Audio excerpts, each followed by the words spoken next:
दादा मला सांगा, परिचय द्या आणि कांद्या या पिकावर अपसाईटीचे काय फायदे तुम्हाला झालेले आहेत? माझं नाव विठ्ठल भटकर, राहणार घोडेगाव. अपसाईटीमुळे माझ्या कांद्याची क्वालिटी छान आहे. एकदम चांगली. हो हो, भरपूर. काय फरक वाटला तुम्हाला? म्हणजे जसं बाकीच्यांचा पण कांदा आहे तुमच्या गावामध्ये, तर अपसाईटी हे तुमच्या कांद्यावर विशेष करून तुम्हाला काय बेनिफिट देऊन राहिला?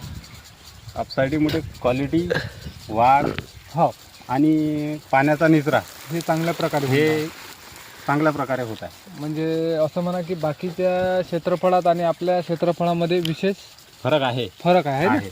आणि महत्त्वाचं मला सांगा दादा की जसं अपसाईटीचा वापर तुम्ही कशा प्रकारे केलेला आहे?